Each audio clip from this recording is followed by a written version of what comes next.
Hi, everyone, and welcome to the Brooklyn Rail's new social environment. I'm Madeline, and I will be your MC today. And today we have the hello, Madeline. Hi, Madeline. Hello. And today we have the absolute honor and immense privilege of being joined by Peter Brook, who will be interviewed by Karen Brooks Hopkins and Bryan Doerries. So I'm just going to give a few quick housekeeping notes before we get started. We will be recording this meeting for the Rail archive. If you would prefer not to be seen, please disable your camera by pressing the stop video button in the bottom left corner of your screen. We're going to keep the audience on mute until the Q&A, which we hope to kick off at about 1:45.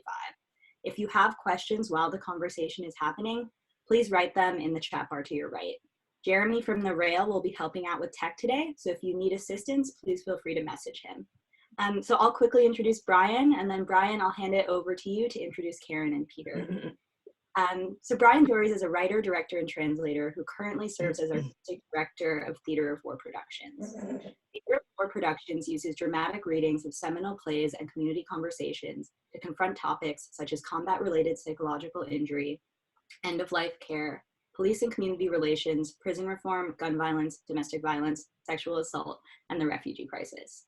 Doerries' books include Theater of War, What Ancient Greek Tragedies Can Teach Us Today, The Odyssey of Sergeant Jack Brennan, and a collection of translations of ancient Greek tragedies entitled All That You've Seen Here Is God. Among his awards, he has received an honorary doctorate of humane letters from Kenyon College. In March 2017, he was named Public Artist in Residence for the City of New York. Bryan, I'll kick it off to you now. Thank you so much, Madeline. It's an absolute honor to be here today with you, with all these lovely, wonderful people who have joined together for our conversation with Peter Brook and with my colleague and Karen Brooks Hopkins. I'm just going to quickly say a few words about Peter and a few words about Karen. Hello, Peter, who's joining us. Hello. Is in the meeting. Peter Brook has had a long and very distinguished career in theater, opera, cinema, writing many books throughout his career. He directed his first play in London in 1943 and has since directed more than 70 productions in London, Paris, and New York, and those productions have toured the world. I could spend the next 45 minutes simply reading his long list of accomplishments. I will spare you that, but just simply say that Peter has been an immense influence on me as a director and writer, on Karen as an arts leader and thinker. I know on many of us who have gathered here today.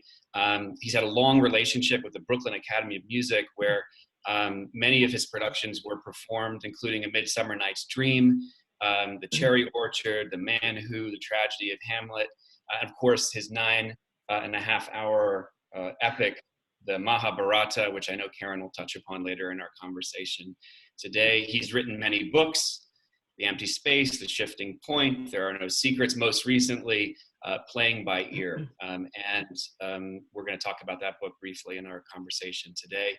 He's directed many films, including Lord of the Flies, Marat, Sade, King Lear with Paul Scofield, Meetings of Remarkable Men, the Mahabharata, and the Tragedy of Hamlet. Last fall, Karen Brooks Hopkins, a number of other organizations here in New York City, hosted a festival honoring the body of Peter Brook's work, over 70 years of work that he's brought to us in the world, with a festival called Peter Brook New York. As part of that festival, a playwright named Terrell McCraney interviewed Peter with a beautiful interview that can be seen on the WNE All Arts channel, alongside an interview from 1967 by the theater critic Elliot Norton, spanning different parts of Peter's career.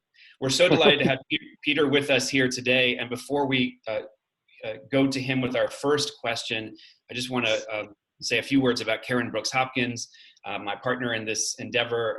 Karen is an incredible thinker, brilliant mind in the world of fundraising, but also of arts leadership and administration. She served as the president of the Brooklyn Academy of Music from 1999 until her retirement in 2015, and was an employee of that institution since 1979. So much of her career spanned many of the great productions that brought Peter Brook and his company to New York. I could go on about Karen for the rest of this interview, but I'll stop there and just simply say that She is a person who's changed the face of arts fundraising, and I'm hoping she'll help us lead us out of this current predicament we find ourselves in today. And with that, and I must add there that in her name, the fact that there is Brook doesn't imply what it could mean, to my great regret. I never thought. A regret.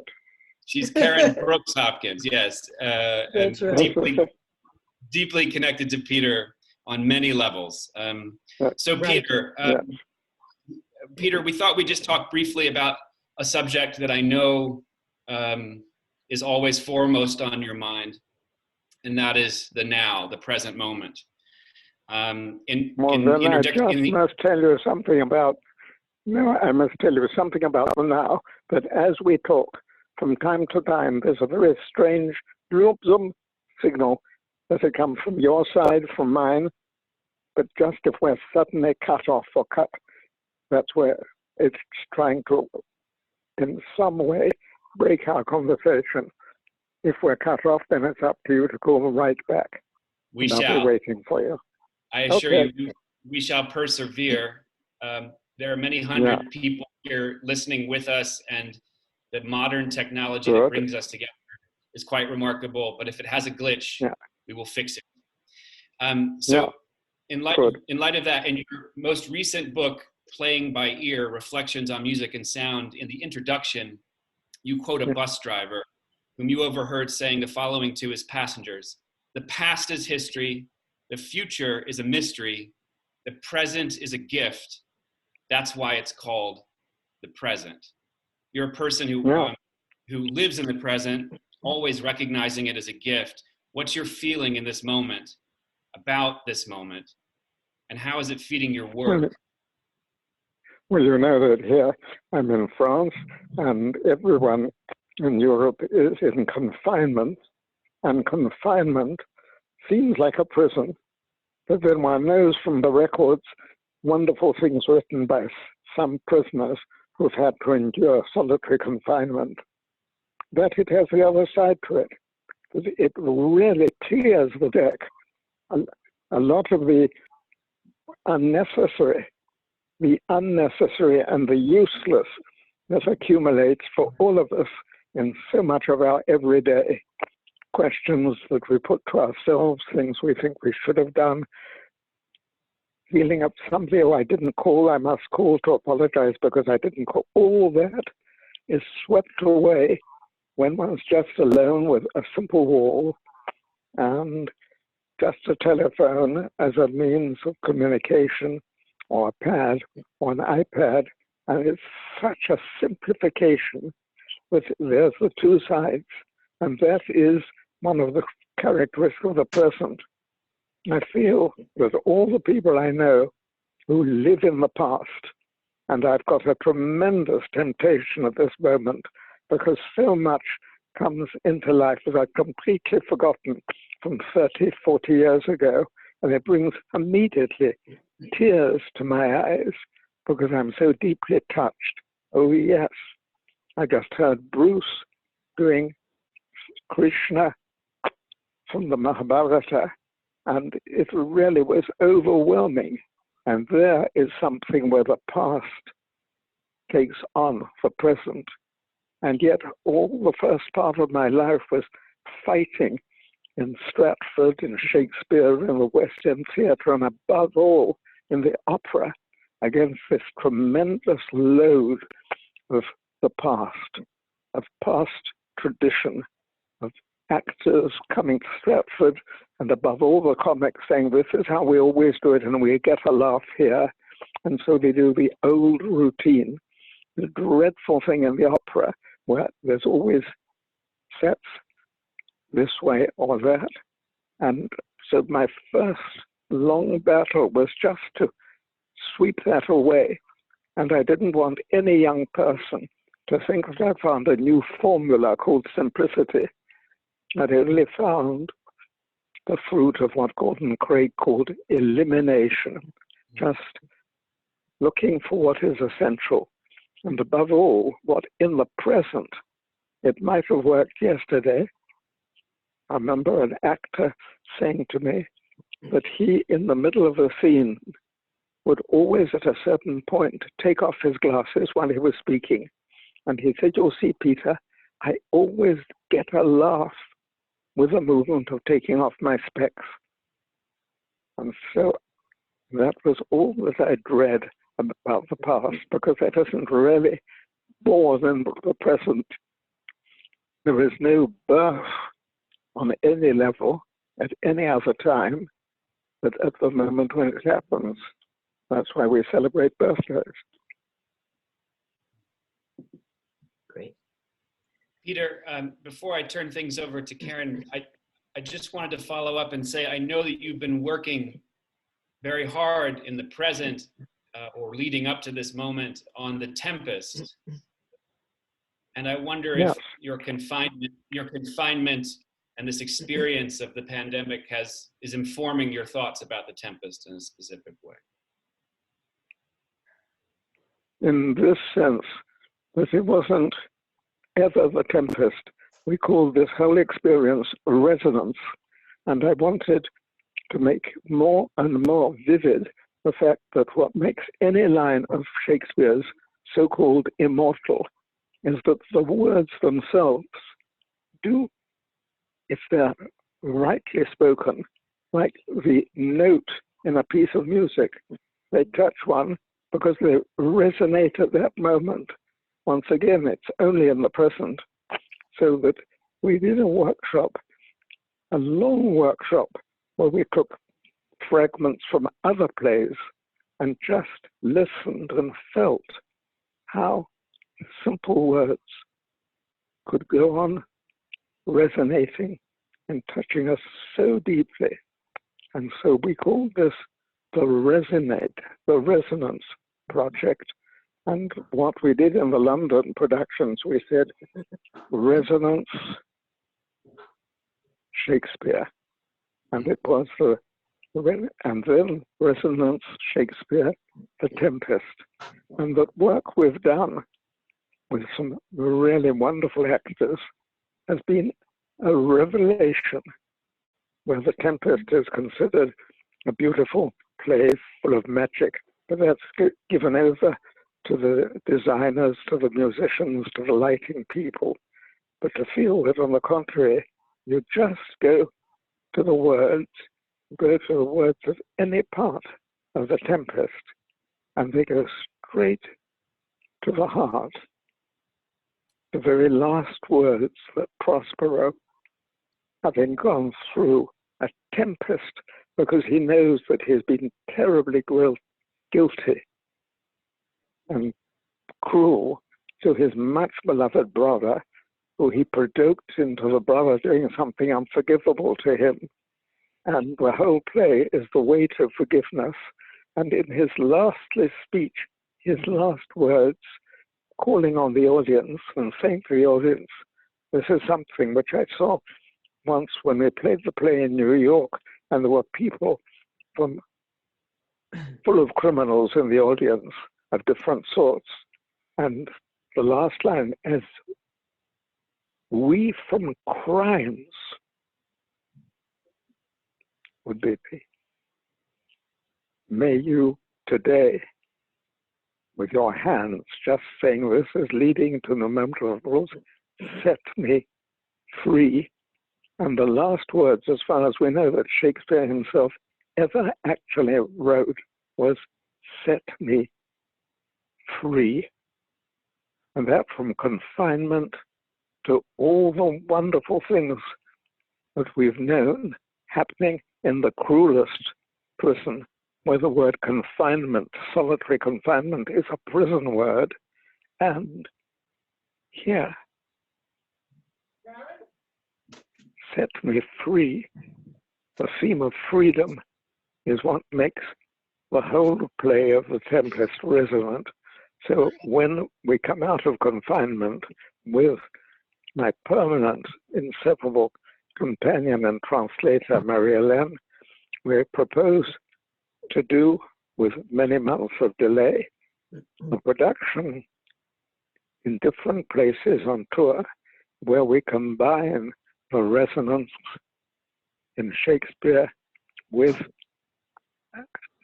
a shortened, essential version of The Tempest. Long answer to a short question.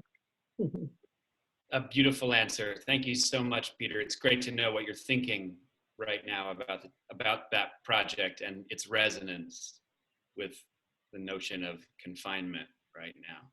I'm going to turn things over to Karen, whom I know also has some questions and thoughts that might move us in another direction.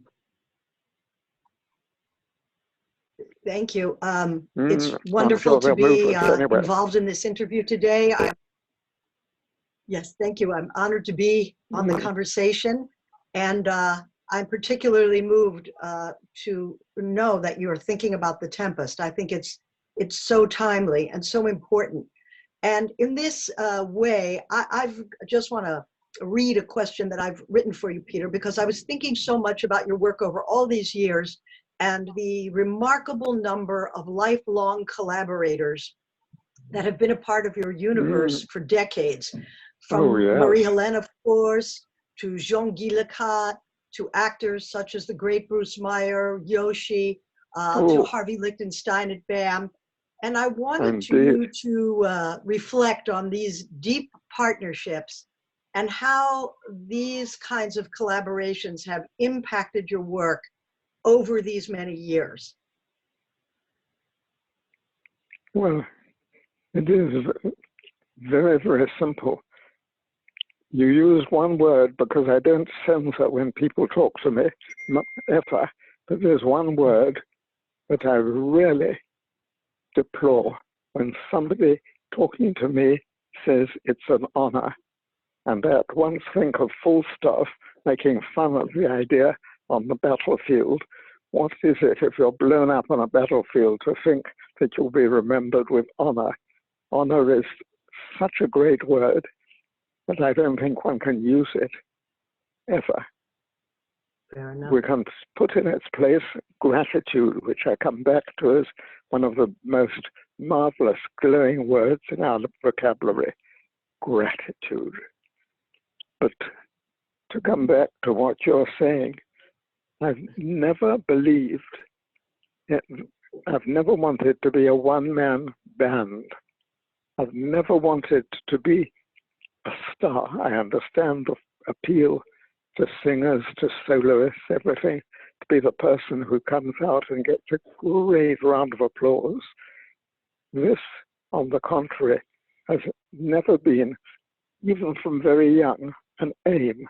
The aim is, and that has drawn me to the cinema and to the theatre, of making words which, second by second, aren't me speaking, as I'm doing at the moment, but they are something that is a shared experience.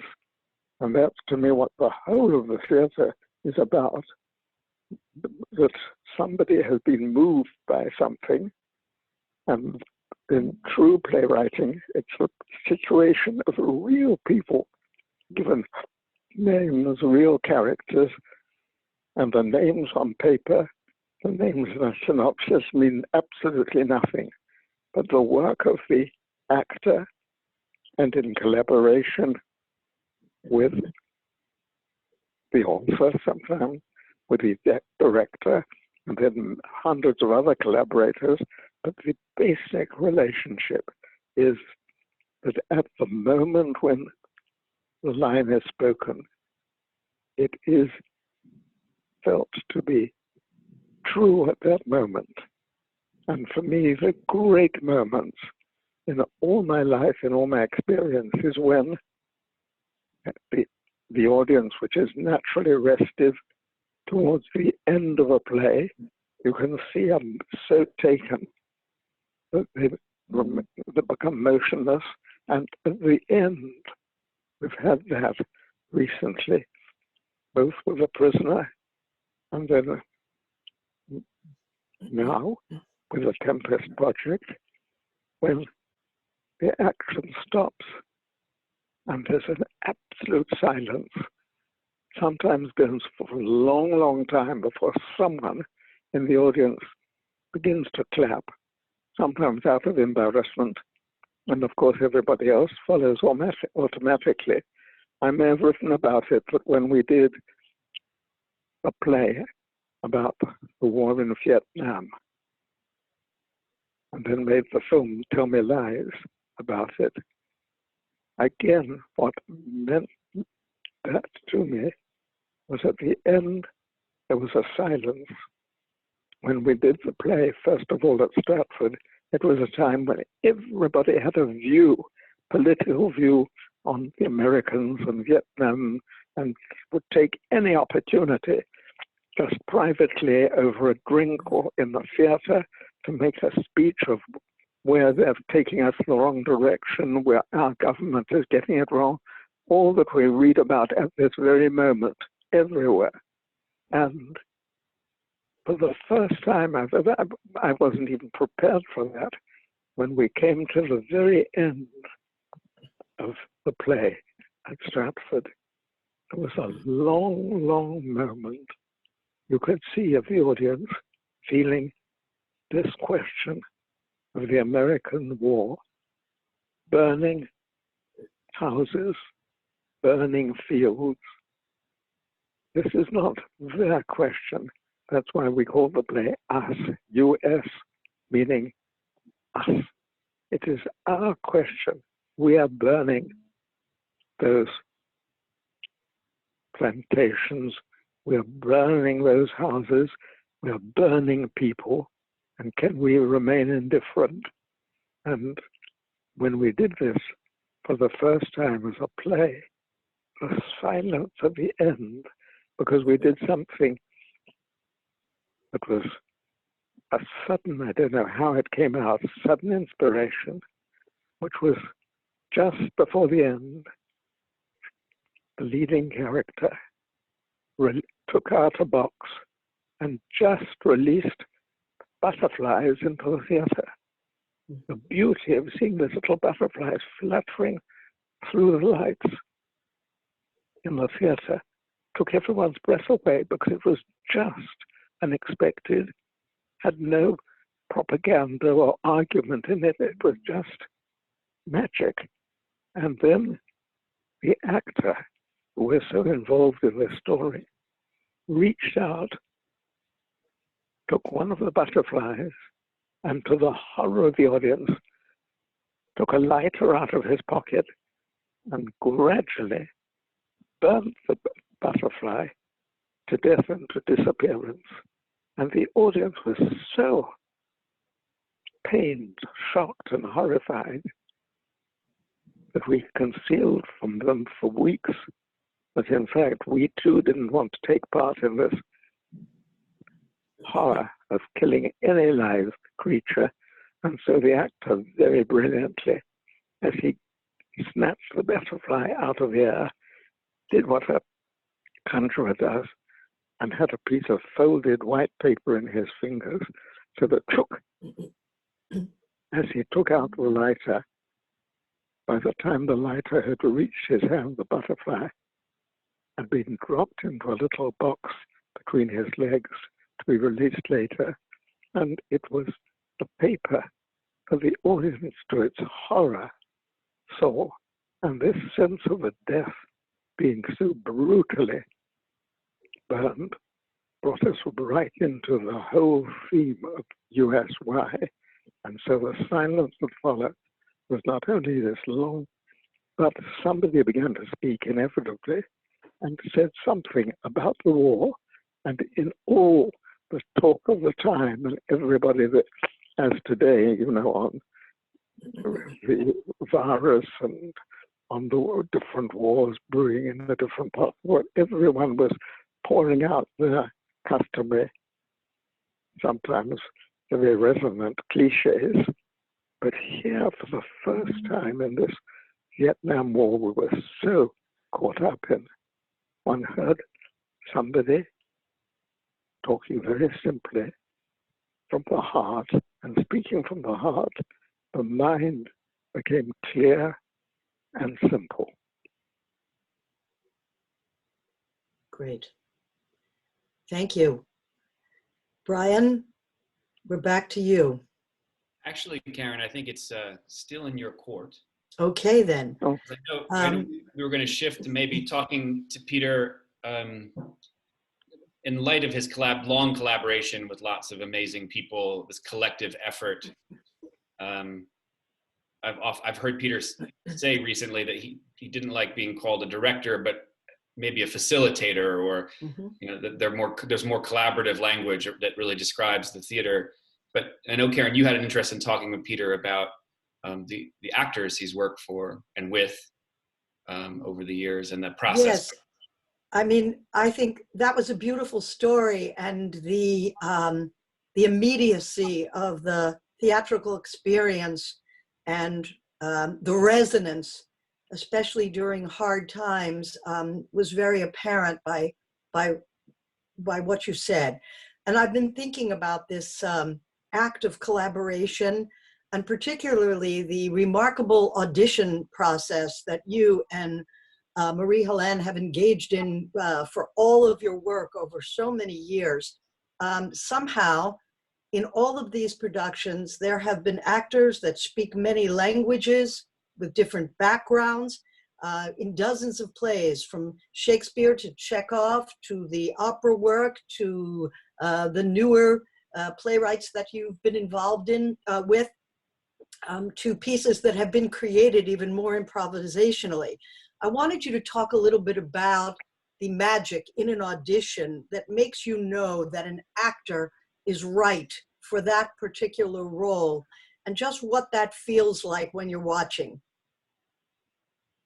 Well, this comes right back to our theme that we're talking about all the time now, which is the resonance. Yeah.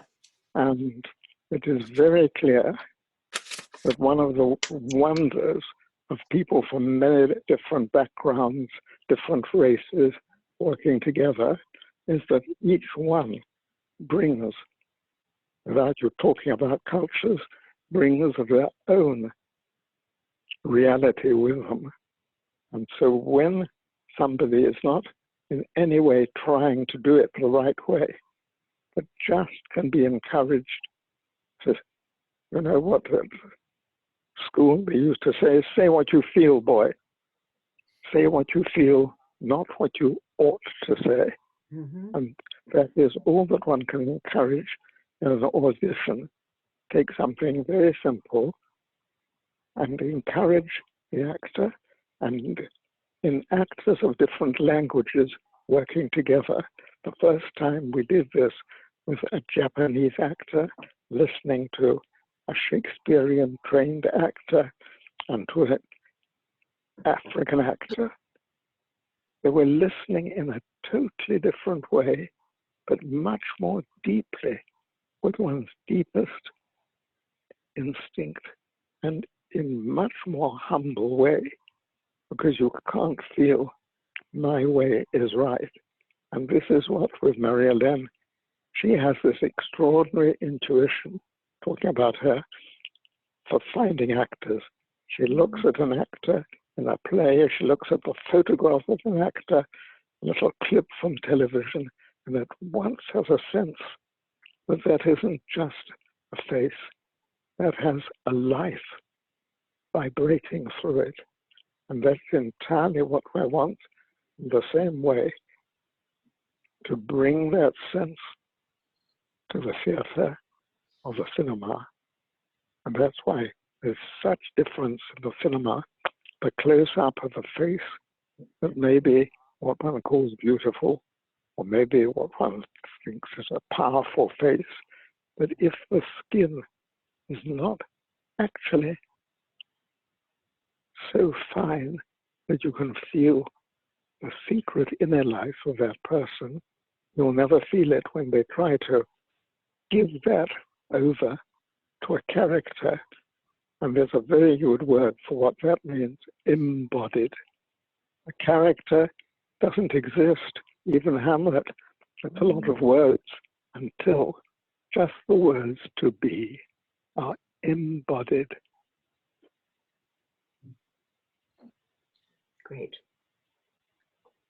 On that subject, Peter, or just resonating with what you just said, I was struck by a passage in your recent play that you brought last fall to Brooklyn, the play Why, which interrogates that most important of questions. And in the play, which explores some of the work of Meyerhold, there's a passage or a moment where Meyerhold's describing the relationship between actors and their work. And he speaks about the joy, the elation that actors can feel even when performing the most tragic of moments, or the saddest of roles, the most devastating of circumstances, that there can be a joy, an elation, an ecstasy in that.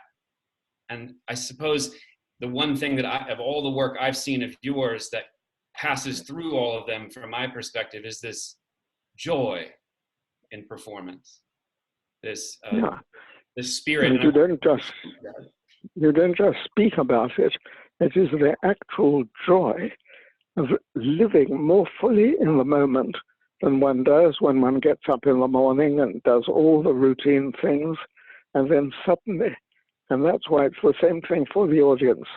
An audience that comes to a play doesn't come with their bidding to spend the night or spend a week with you. They come, and it is part of the unseen contract.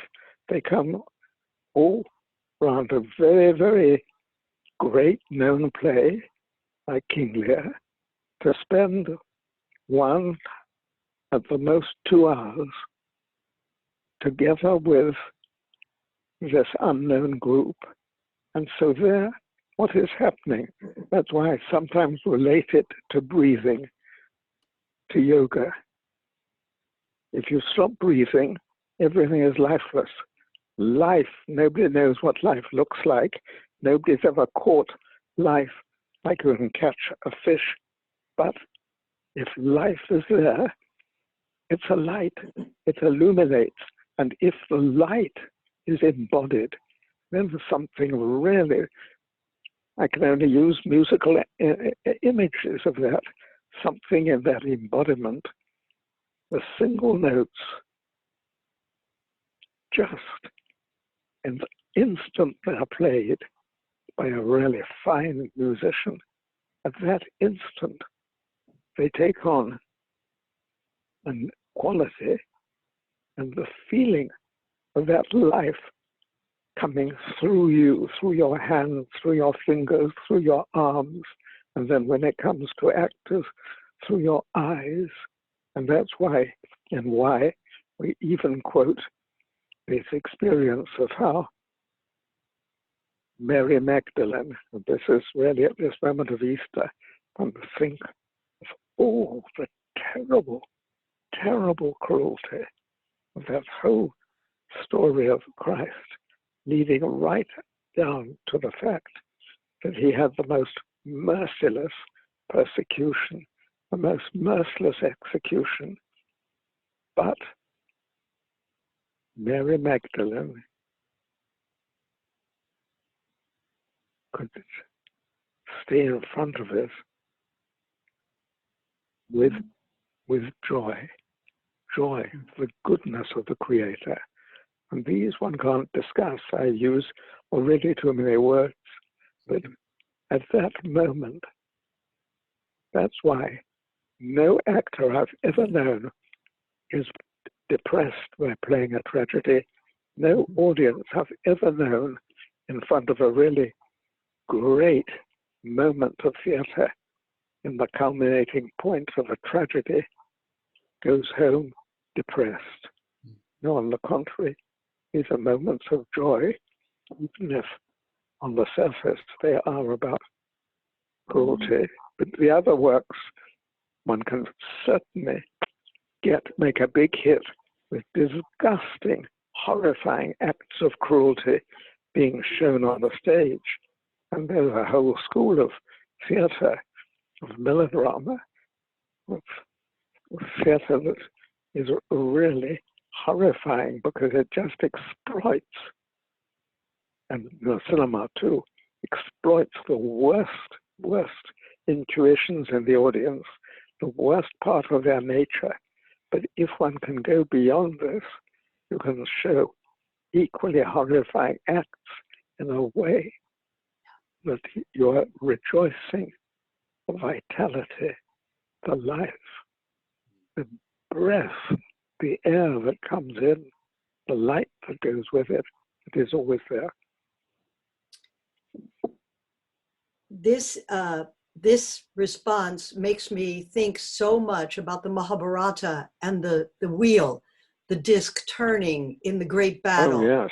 And just the yes. simplicity of it, and yet the power of it, the gigantic power of that symbolic gesture, and the cast moving, and the drums drumming, and us feeling that we were now engaged in the greatest battle for the soul of mankind. And this kind of gesturing, I think, has just been really emblematic of your work over all these years, and is a very powerful tool. And when we're talking about a powerful tool, I must remember that one of the greatest works for all mankind is the Mahabharata. In India, they say, what isn't in the Mahabharata is nowhere to be found. And if one once sees this with love and respect, one sees that it also can exist on a very intimate scale, like in Chekhov. You can, and in a play of Chekhov, you can have very tremendous moments of humanity. But we come back to, this is all about humanity, and that if it's deeply human, it can't really be there without that basis. But you can't just take something like King Lear and improvise it. That is just the first step, and then you need all the other steps that make something, as in Greek tragedy. It's not, there have been all sorts of plays about man sleeping with his mother, but Oedipus, and then the following, blind Oedipus, going on his last terrible adventure on foot, blind across the world, even bigger, more terrible than Gloucester and King Lear. When one thinks of that, one sees that there is the two sides of it. There is the terror and the joy that one can feel in what is called bringing it to life. Yeah. And all that we're talking about now is that for better and for worse, we are all human beings. And there is no difference when we start. One can't, thank God, get an audience to show, as one can imagine it, in a fascist world, it could have been possible to show their credentials at the door. No. And the good actor knows that coming on the stage and you're meeting this group and they're meeting you for the very first time. And that's where we come right back to the marvel of working in the present. So on that note, Peter, I'd like to move all the way from any kind of theoretical discussion, spiritual discussion, right into the practical. And here is a question I've been dying to ask you all these years. We have worked together on many different productions, amazing ones, of all kinds, the short ones, the long ones, the all manner of different shows during the time that you brought your work to BAM, when Harvey was there, when Joe and I were running the place, and so on. And I've always wanted to ask you about your impression of American fundraising. Now, you have been You have been a part of this crazy scene of ours here in America of courting donors and bringing this money so that we can make the work happen. And you have done an amazing job. I know, working with me when we wanted to bring the Mahabharata, we brought a group of donors to France. Then we brought you and Marie-Helene over, and we did more and more fundraising so that we could achieve our financial goals of bringing the work. Even a gala where we reduced the Mahabharata to a 1-hour presentation for the gala audience in order to raise money. So I just wanted you, since we're talking to a lot of Americans and many people from around the world today, to reflect on what you actually think about this, if you have any thoughts or opinions about this kind of process that we have, which is different than Europe, different certainly than your life in France. No, but it isn't different. We just have to be practical. If we're idealists, poets swimming in a dream world, we have no place in this business at all. But you talk about show business, and one recognizes that the money has to be there. You can't put on a show. I've encouraged everyone, including myself, to be free to cut the budget, see what your producer is prepared to put into this show, and then do it for less. Because if you do it for his budget or for more, you can feel him trembling at every minute. Are the backers going to be pleased? Will we get the money back and have backing for the next show? But if you see that, of course, there has to be backing. So that we've always had to play the game of either having government subsidies, but never arse-licking for that. No, you just reduce your demands to a point where they are not excessive, and in that you really can eventually find a freedom, but you haven't been falsely politically idealistic and saying it's absolutely wrong. No. To raise money. At the last time that we were in New York with Jeff Horowitz with his theater has to fundraise. So I had to accept this terrible thing of it being a Peter Brook season, something I've never accepted anywhere, because I knew that without that we wanted to come to New York. We loved playing in New York. In Brooklyn, we've had wonderful experiences, of which BAM was, of course, in the center of them all. But we knew that if I sit back and say, oh, you're insulting me, go ahead and get your money or we'll stay at home, this would be pretentious and stupid. Of course, he has to find a way, talking to us, seeing what the true budget is with no excesses, and then I had to play the game and agree to do a whole series of workshops, which I would have never done otherwise, just to help him raise the money.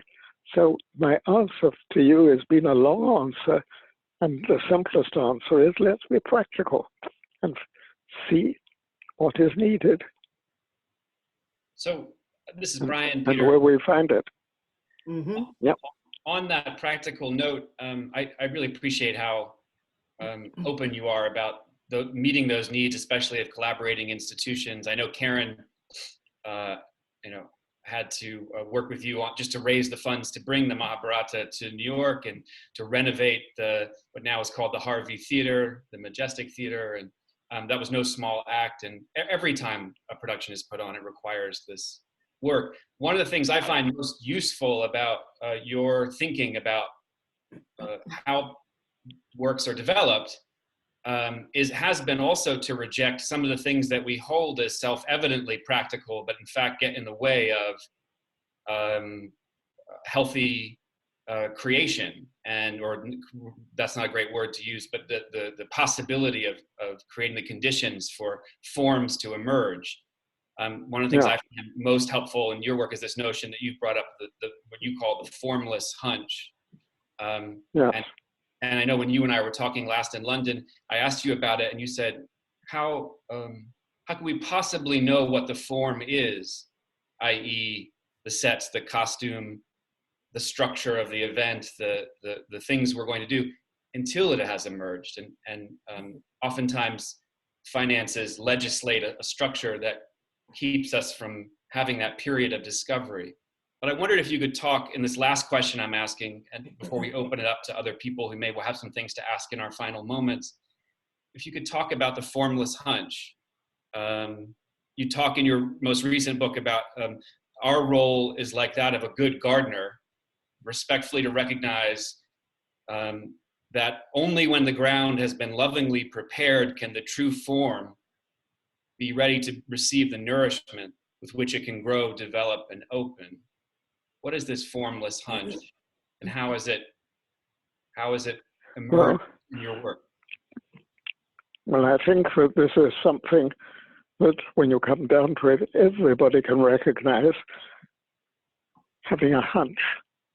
And to me, people think that I'm making up something when I say that whatever people praise me for as a good idea presents itself when one has really prepared the ground, sometimes very simply, sometimes with agony. You can't get it right. You can't get it right. You're not dupe. You say, we'll try again. No. And then you don't get hysterical or violent. You say, well, we'll try again. We'll sleep on it. We'll try again. And then suddenly, and this is for every good part of anything I've done, it takes care of itself. One is just making a space. That's what a hunch is.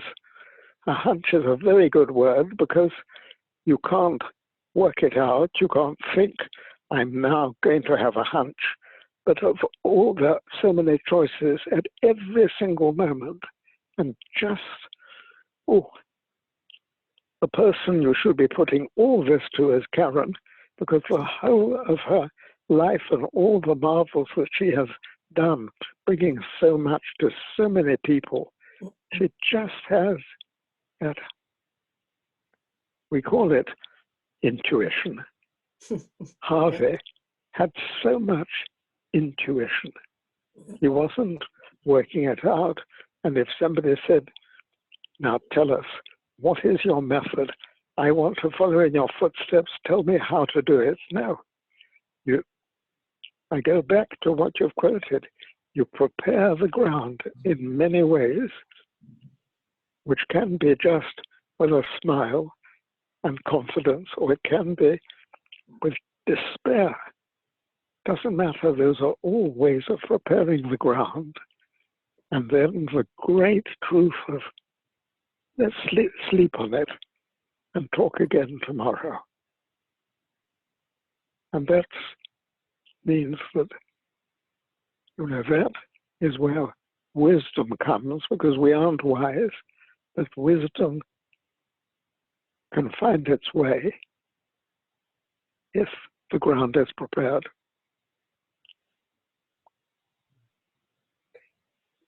Thank you, Peter. That's perfectly timed to our last 10 minutes, in which we hope to open it up to some people. It may be that many people in this crowd are not technologically as excited about using what's called the chat function here. So we'll try to get to a few people. I also see a few of your friends, longtime collaborators and friends here in the space. And I may, if I may, I may just, as we're asking people to write in with some of their questions, then we'll call upon them. I may just call upon one of your friends with the hope that he might have something to say or add to this conversation. And that's Andre Gregory, who's here with us today. Oh, yes. And, yes. Madeline, Andre Gregory's iPad, says Cindy's iPad.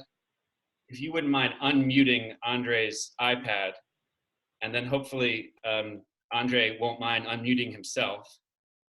And Andre, in the time we have, we'd love to hear from you or have you speak with Peter about how this conversation has resonated with you today.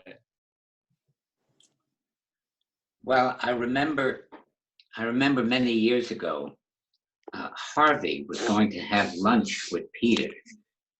And I said, please, when you see Peter, tell him how grateful I am that he's in the world. Harvey called me back. Wow. Harvey called me back a day or two later and said, Peter had a message for you. What was it, I asked. Peter said, ditto, ditto. Thank you so much, Andre. I wish we had more time for an exchange. Peter, I don't know if you want to respond to Andre before we go to someone else. I know. No, let's keep time. That's why those little time glasses where you could see the sand running out were so valuable. And I know that you have them in front of you, everyone working with TV and and it's something that we must keep with us at whatever we're doing, so that I know that you're giving me the opportunity to talk much too much, but I try to keep the hourglass in front of me, and so I think we must press on. So I've also been told that the actor Clark Peters might have a question. I don't know if Madeline, if you can see Clark's. You can. Could you unmute Clark and maybe Clark? Can you hear me? Can you hear me? Yeah. We can hear you. My question to Peter was, as an actor of maybe a half a century, I'm at a point where there's very little enthusiasm. And I don't know whether it's because of feeling jaded or whether the enthusiasm to tell a good story is not forthcoming to me.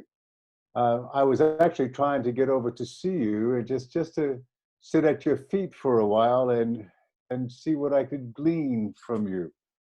This may not be the right place for that, but could to speak to this. You know, when an actor reaches a point where what else is there to do? You know, does that make sense? Well, there's a simple phrase: press on regardless. There's no other formula. Either you stop, retire to the country and find another occupation, breeding pigs, for instance, or else you say, life has got me onto this particular path. I'm surprised that I've been working on it, and now I'm not seeing the beautiful perspectives. I thought it would be like climbing up the Himalayas, and then I get to the top and I see the most wonderful view that anyone's ever seen. No. You have had wonderful compensations and an enormous amount of work, and your choice is, if your bank will allow you, is just give up. Go and sit and do nothing or twiddle your thumbs. Try that and you'll find that so unsatisfying that you long to get back to the work that you have a taste for, and that taste is more important than anything else.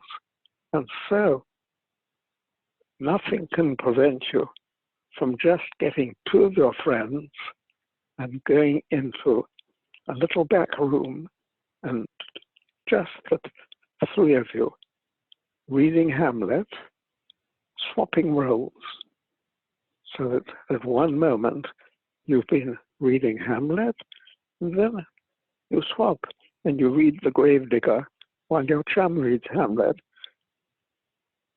If all of that is boring, well, then you're well advised to give it up. But you have to earn your living, so find something else. And you can't earn your living as a disappointed actor because there is no joy, no energy, and you'll be soon out of a job. But if you try something else and find that your hunch is, it's not for nothing. This is what I was born to do. I know that when I was very young, I wanted to do so many other things, but gradually it came to me that the only field where I could truly touch on what in my heart, by intuition, I was hoping to find, that vibrant resonance of life, was through this field called cinema and theater. Yes. And last night on television here, to my amazement, I suddenly saw Marat Cantabile and seen the close-up of young Jean Moreau. It was so moving because in that I remembered all the process, and of Jean with such a wonderful intuition, saying to me when I began to give her a little direction, "Don't tell me, I can feel it." Yes. Thank you. Thank you. There are a lot of gems in that for me to take away. I'll return to my garden and use this time. Good. Yes. Thank you very much, Peter. I'm mindful of the hourglass. I think we have time for maybe one last exchange. And as it is his right, because the Brooklyn Rail is his publication, we unmute Phong Bui. Peter, Phong is the Vietnamese American artist that I told you about, who made this amazing magazine, the Brooklyn Rail, has made it free for over 20 years, and also was a good friend of our mutual friend, Marielle Bancu-Siegel. Phong, I know you have a question for Peter. Yeah, it's a bit long-winded question, Peter. Thank you so much for being here with us. I came to know Gurdjieff through the book written by this Russian painter named John Graham. Peter, his real name is Ivan Dobrovsky. In 1937, he wrote this book. It's called The System and Dialectic in Art. And it was given to me by the esteemed art historian, Maya Shapiro. And then when I read the book, I realized in the end that he was a Gurdjieff devotee. He had met Gurdjieff, he knew Gurdjieff, and then I began reading Gurdjieff, and I learned about the work, about the fourth way, and I've been trying to get my younger colleague as the Brooklyn Royal to be interested in reading Gurdjieff. And I know when you made The Remarkable Man, that was 1979, it was amazing performance by Terence Stamp and Dragan Marismovich. And I just wanted to see whether you remember recalling when exactly you came upon Gurdjieff and what did you came away learning from the wisdom as you were just described, the last caller, the actor. Well, I think we can put this enormous question very simply. Again, a question of a hunch.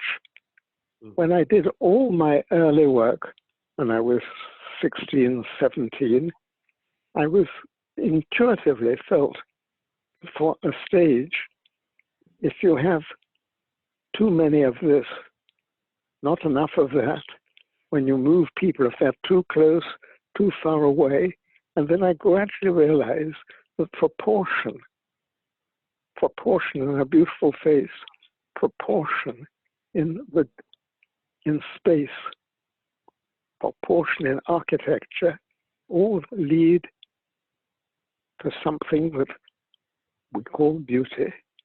And it was the mystery of proportions that, by chance, for a first girlfriend, I found on her table a book, and I picked it up, and it had pages about proportion, numbers, proportions, and that was In Search of the Miraculous by Ouspensky, about his time with Gurdjieff.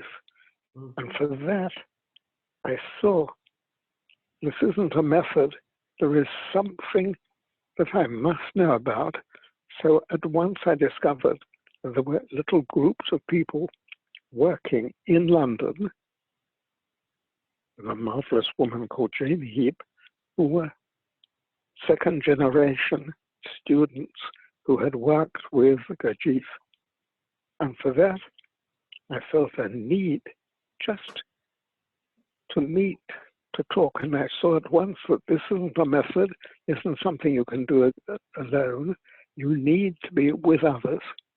That first sense of what we've been talking about all evening, of sharing something that is unknown with others. And then to this day, I have been more than gratefully part of a brotherhood and a sisterhood of those who start from the fact that we just don't know. And that feeling lights up in oneself a need to know. And when I read that book called Fragments of an Unknown Teaching, it was the word unknown that is still there to today. Thank you, Peter. Thank you, sir. So, thank you all. Thank you, Peter. We've all been together. It's been marvelous. It's been really enjoyable. And I'm so thrilled to think that this is for something that will be distributed free of charge. I think that's thrilling, the idea of something being for free. Thank you, Indeed. Peter. Thank you. Thank you so much. Thank you, Bryan. So, thank you, Karen. Thank you, We're at the end of our time. Brian. I just wanted to share that So, the last time. Brian, Karen, yeah. Thank you so much, Peter. One of the last times I saw you, I said to you, every time we have a conversation, I feel so lucky to have had that conversation. And I think to myself, that conversation would have been enough. It would have been enough to simply hear you say those things. And then you turned to me and said, on the contrary, Brian, and now. And now. Yeah. I'm glad we got to share that now last hour with so many people, hundreds of people.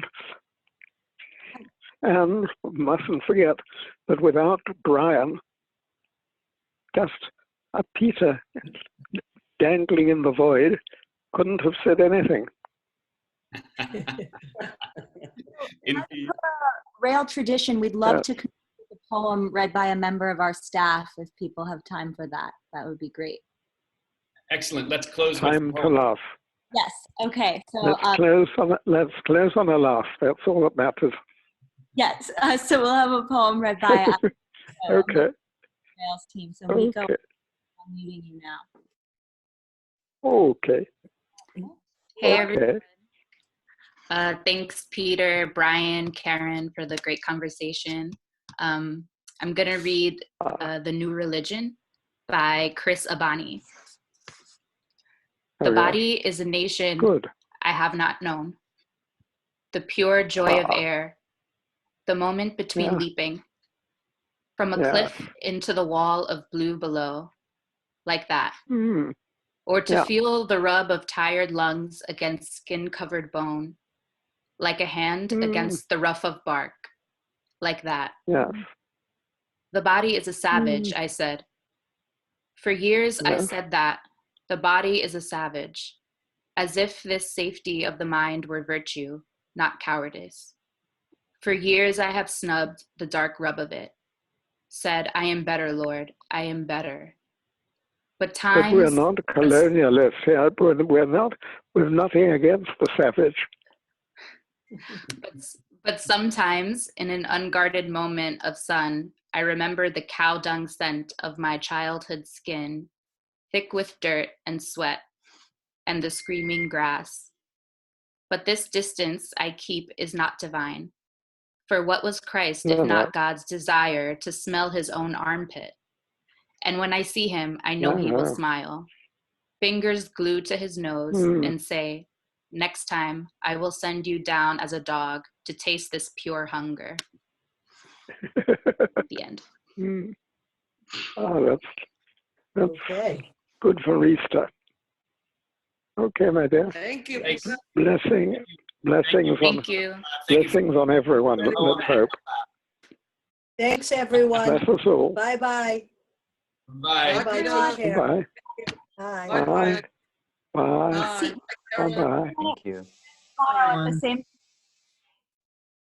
Much love. Thank you. Thank you, Bye. Lucas. There we go. Thank you, Lucas, for all your help. We have a conversation at 1 p.m. tomorrow between the artist Lauren Bond and Fong. So that will be very exciting if people want to tune in. Thank you. Thank you, Clark. Thank you, Marilyn. Thank you, Clark, for the question. Thank you, everyone. This was so wonderful. Thank Have you, a good Peter. one. Thank you. Bye. Bye.